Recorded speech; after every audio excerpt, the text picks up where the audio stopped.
अरे गुड्डा अरे यार अभी अभी जस्ट फेसबुक पे ना पापा के फोटो देखनी है नौकी मम्मी के साथ। अरे यार उन्होंने तो लाइक भी कहीं नहीं, कमेंट भी कहीं नहीं कि हैप्पी मैरिज लाइफ और शेयर भी कहीं नहीं। अच्छा शेयर कर दे लो। हाँ और कोनो काम नहीं है। उ तो पगलाइए गल बड़े तारो दिमाग खराब बा। अरे रे शांत हो जा। हम तो इन्हें तो पूछता नहीं कि उन्हें सच में बा कि फेक बा। इन्हें तो पूछो सच बा कि फेक बा। शेयर के लगे मत पूछो तारू। पूछो तो नहीं तो बता दो सच ना। बा सच बा। अरे यार बात तो सच बा लेकिन ठीक बा हमके एह बात की तकलीफ बा ना कि तार बुढ़ऊ बाप जन बाने ना तार शक्ल देख के लगा था कि बहुत अत्याचार केली बाड़े। अरे जिकरे घर में जवान बेटा बा ओकर बुढ़ऊ बाप बियाह कैसे कर सकेला। इस जुल्म के ऊपर ना तोरा के एक ठो सोशल मीडिया पे आवाज उठावे की चाहिए। हम तोरा साथे बानी चला। मैंने शेयर के से पहले समझ में ना आइल कि हमारा आवाज उठावे की चाहिए कि ना। हां पता ना रहला ना तोर मुंह गोबर जैसे हो जाए। माने उ तो पागल कहिए देले बड़े तेहू पागल करबे। अरे ना हम तो ये सोच के एक्साइटेड बानी ना कि सास पतोह के एक ही मंडप पे बियाह एक के बैंड बाजा बारात। लेकिन एक बात की कंफ्यूजन बा हो का कि एक के दिन हम लोग के सुहागरात होई एक ही दिन लइको होई तो तोहर भाई और अपन लइका हम कंफ्यूज बाने कि अपन लइका खिलाए कि तोहर भाई खिलाए। माने ते के रात में इतना लंबा सोच लेता रे। हाँ। खत्म हो गल बड़े कारे उ तो पागल हो गल बड़े तोरो दिमाग खराब बा। हट हट। अरे बता के तो जा के खिलाए हम। तेज भूख लागल बाटे। अच्छा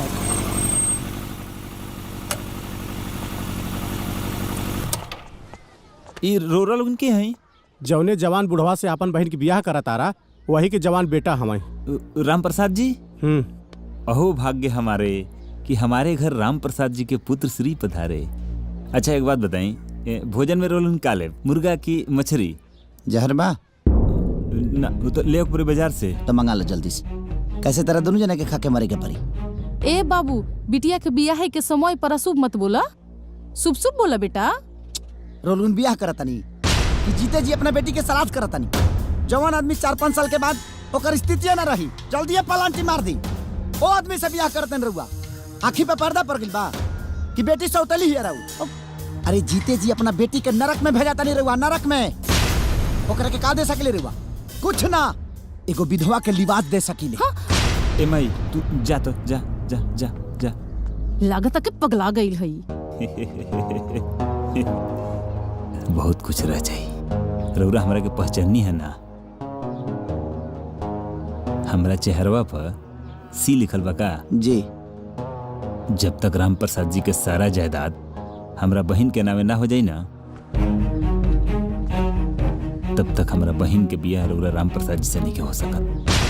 छी छी छी छी छी संपत्ति के लालच में आके भाई होके इतना घटिया काम करताड़ा। ते का रउआ लोग समाज सेवा खातिर परेशान बानी नाही ना धन दौलत खातिर परेशान बानी।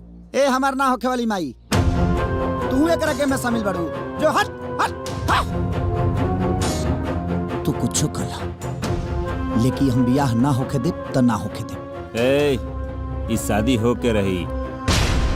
एगो कहावत सुनले बड़ा ना कि मियाँ बीबी राजी त का करिए गांव के काजी। हाँ जी। अब देखा तनी कि बुढ़वा बारात कैसे साजी। चल रे जा जा देखो तने हम हूं जाइल। आवा तू तिलक लेके। ठीक बा हम देख ले जा। तहारा रेप ना कनी तो हम राम प्रसाद के एकलौता बेटा ना। ठीक बा जा जा हम आवत नहीं। अरे गुडुआ के फोन। हेलो हेलो दीदी प्रणाम। हाँ खुश रहा। जितना जल्दी हो सके जीजा जी के लेके तू घरे आ जा। का बात बा का भाई बाबूजी बियाह करत तारे। पतो उतारे के उम्र में मेहरारू उतारत बाड़े बुढ़ौती में बुढ़घाउस धैले बा। हम आ रहल बानी बेटा। ठीक बा फुआ प्रणाम।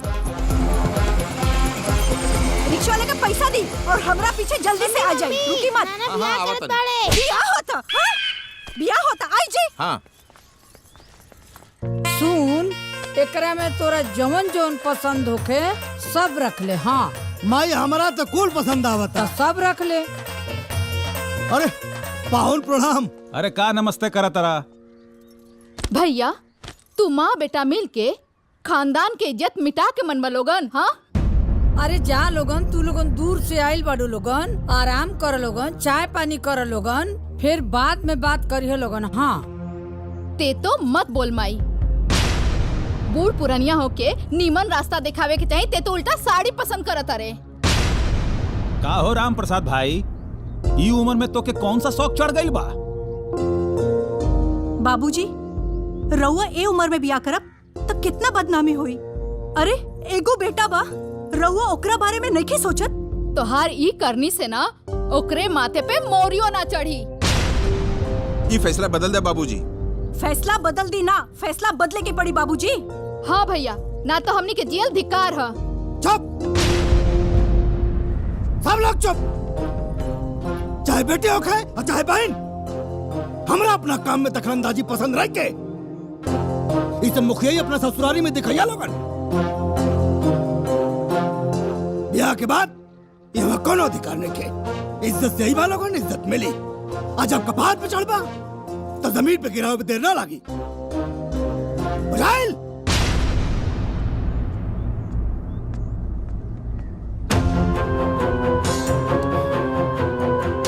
हम इतना मूर्ख नहीं थी कि हम क्या हमारा औलाद सिखाई। जवान करा था नहीं, ठीक करा था नहीं। यह हमारा फैसला बा।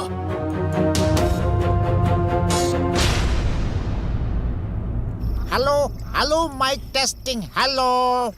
ना कभी धोखा दिया, ना कभी गुनाह किया, ना कभी धोखा दिया, ना कभी गुनाह किया, कलयुगी बाप ने बेटे को तबाह किया। अभी तक के दृश्यों से साफ पता चला है कि वो बाप नहीं पाप है। हाँ न तो का मुंह लटका के काहे बैठल बड़ा यार? अकेले अन्ना हजारे पूरे देश के समझा सकेले, तो एगो बाप के ना समझा सकेला? समझा के हार गनी, कोनो फायदा नहीं है। तो दुआरी पे अनशन कर दी। अनशन नहीं के लेना, तब हमके कोनो खाई के पूछते नहीं है। अगर का दनी ना तो कनिका और मौका मिल जाये। तब बाप विरोधी वैली निकाल दिए। कुछ नहीं क्या हो सकत। अल्लाह के नाम दे दे, मौला के नाम दे दे। मारे मुलात ना अतौला खान के साड़ू भइल बड़ा सर मारा तरह मारे बस सब सर बाहर हो जाई। देख ले हई सील मोहर बा नए बा। यहाँ हम डिप्रेशन में बनिया तहनी के मजाक सुझाता। हाँ हमार पूरा बात तो सुनिए यार, हम बस स्टैंड पे भिखारी बने छोड़ो कहा नहीं, बाप के परेशान करे वाला भिखारी बन जाओ। घर के दुआरे के सामने रोज अल्लाह के नाम दे दे, मौला के नाम दे दे, बाप के दिल पसीज जाए। उनकर करेजा कबो ना पसीज सकेला। बाप के मनावे के बा, पाकिस्तान के ना। एक बार कोशिश करके देख ली। कोशिश बहुत करी। वो बाप ना शराब बड़े। अनंजय, रघुराज, मूड खराब कर दिला आज। मन तक करता लात से मारी जे हक दस।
मास्टर काका, अरे ओ मास्टर काका, मास्टर काका। का भेल रे बाबू? अरे तोहरा के पंचायत में बुलाहट बा। पंचायत हाँ के रखोले अरे बेटा? अरे गुड्डू भैया तोहर लइका। गुड्डू भैया बाप के खिलाफ पंचायत बैठोले बा। हम चलतनी भरल पंचायत में उनका कर लतवा सनी ना तो हमरो नाम भानु ना। हाँ माई था काहे परेशान होता रे? हाँ हम मानी नू।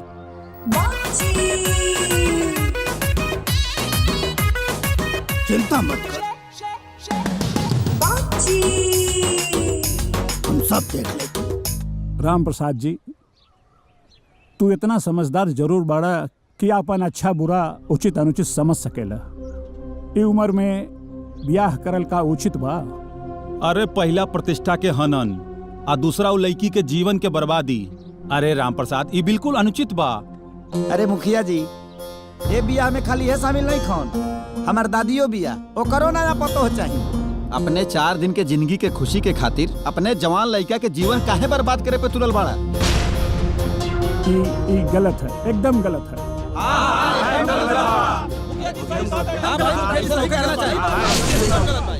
काहे गलत है? मुखिया जी, कौना वेद शास्त्र में लिखल हो कि आदमी अपन जिंदगी अपना हिसाब से ना जी सकेला? बोला। लेकिन अपना उम्र के भी तो ख्याल रखे के चाहिए ना। अब मुखिया जी पंच के बीच में का बताई? अकेले मिलबा तो सब बात बता दे। और हाली पंचायती के बात तो भाई उम्र में हम ब्याह काहे ना कर सकीला? ब्याह के कोनो उम्र होला का? ही करे तो रास लीला, हम करी तो करेक्टर ढीला। जौन पंच बोलौले बड़ा गुड्डू बाबू, ये हमार बेटा ना हवे, ये हमार बाप हवे, बाप। इनसे बड़ा नकारा हमारा खानदान में क्यों ना भइला आज तक? इनके डॉक्टर बनावे खातिर भेजले रहनी, बीच में छोड़ के चले आइले। पूरे पैसा के सत्यानाशी। इनके पैसा दा देखा हीरो बन के घूमत हवे, जूता कपड़ा सब चाहिए इनके। एटीएम मशीन में से कुल पैसा खाली हो गई। हीरो बन के घूमत हमारा लत्ता बिन बा तू। तुहारू करम बा कि एक दिन तू नकारा बन के घूमबा। ये बेगैरत इंसान हवे। देखा हमारा ही पंचायती मंजूर न की। ये काम चोर आदमी जवन मन तमन करे, हम ब्याह करब तो करब। सुन ले लो भाषण नहीं कर। हम कभी चोर हैं, हम नकारा हैं, हम निकम्मा हैं, हम हैं या रह हमार बटवा दिलो। अच्छा कै दूर खरीद ले बड़ा? कै दूर खरीद ले बड़े? ले दे के तो पुरखा पुरनियन के को घर बा 5 कट्ठा के बांट ले ले एक हिस्सा हुई में। अब बाकी रहल अपन धान जौन अर्जित कैले बानी नू, और मने एक चवन्नी ना मिली तोरा, एक चवन्नी। ए हेलो, ए एहसान के हमके कोनो जरूरत नहीं है। जहाँ तक लेबे के सवाल बा तो तोसे ले हम ना छीन ले, लेकिन एकर फैसला आप कोर्ट करे। अरे गुड्डू, ए बेटा कहाँ जात बा? जा कोर्ट में। एमे कौन बड़का बात बा? ऐसन ऐसन केस में तो हम रोज डिग्री करावे नहीं भाई। वकील साहब, मतलब गुड्डू के केस में डिग्री मिल जाई? अरे पहल के सुनवाई में हम डिग्री रउआ के हाथ में दे के भेजो। वकील साहब 1 मिनट। अगर रुआ इतना कैपेबल बानी, तारा और नाम कमीना प्रसाद। कमीना हाँ माने राउर नाम कमीना प्रसाद काहे पड़ल? अब देख, रावण बहुत बड़ा ज्ञानी रहे, तो लोग ओकरा के राक्षस काहे कहत रहे? फिर वैसे ही वकील के जात थोड़ा बदनाम बा। वैसे हमार नाम कमला प्रसाद बा। अच्छा, ई पुकार के नाम कमीना हो ना भाई, कमीना हमार ब्रांड हो गइल बा। आओ ना कुछ खाइल पियल जाओ नेचर के हिसाब से। अरे रउआ लोग चिंता जिन करी महाराज। एक बार जब हम केस ले लेवे नीनू तो समझ लो हमार हाथ से वो केस कहूँ जाई ना। जीत के ही दम लेवा तनी। 6 गो समोसा पार्सल करो। अच्छा देखा भाई, हम तहार पेपर पूरा बनवा देले बनी जी, ठीक बा? तहनी लोग एगो प्रूफ लेके आ जा जेमे तहार नाम और तहार बाबूजी के नाम राम प्रसाद लिखल हो, बस ठीक बा? आधार कार्ड चली? अरे दौड़ी भाई दौड़ी, काहे कि प्रूफ के मामला में आधार कार्ड सबके बाप कार्ड होला। हनु हो गईल। चलो चलो चलो। अब देखा, स्टाम्प पेपर लेवे के बा और रजिस्ट्रार के पैसा देवे के बा और हमार फीस भी बा। तो निकाला तब तक। हाँ लाओ। बात ऐसा बना कि बाबूजी हमारे एटीएम ब्लॉक करा दिले बड़े। जैसे कुछ व्यवस्था होता हम लिया के दे दे बुआ के। ऐसा मामला बा? हाँ। ओ कमीना तय काम करी, कानून से चले के पड़ेला सब कुछ ना। ऐजा दस्तखत कर दी। ई कहा एमे लिखल बा कि हम अभी राउर काम आगे बढ़ावा तनी, पैसा बाद में रउआ लोग हमरा के दे दे, और टेस्टेड न करवावे के पड़ेला हर कुछ। ऐजा साइन कर दी। लो लो, हाँ लाओ।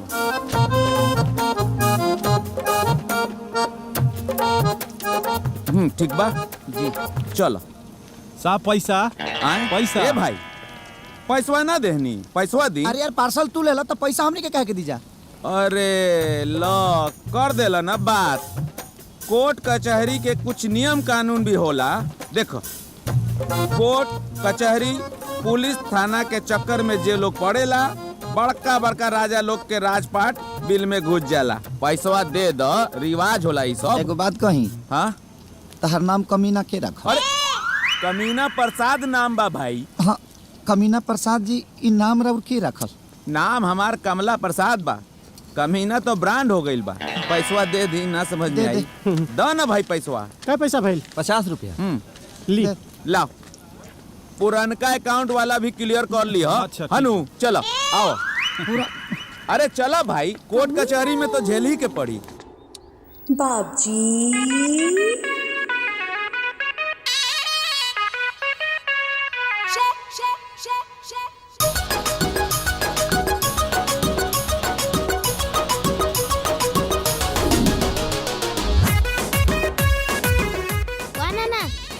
एकदम मस्त लगता। हैंडसम लगता नहीं बेटा? हाँ, बहुत हैंडसम। अरे तेरा नाना हैंडसम है ही है। क्या होता? वाह नाना वाह। ओ, तहे बुढ़ाऊ के जेंटिंग पेंटिंग होता। बुढ़ा किसको बोला जी? आई एम नॉट बुढ़ा, बुढ़ा होगा तेरा दद्दू। I am Ram Prasad. ओके? हाँ जी। नाचवा में का कहला सानन जे? हाँ तो गौर करिए। सीमेंट बालू से कभी मकान नहीं होता, बिना सीमेंट बालू के कभी मकान नहीं होता, और काली कितना भी पोत ले कोई बुढ़ा कभी जवान नहीं होता।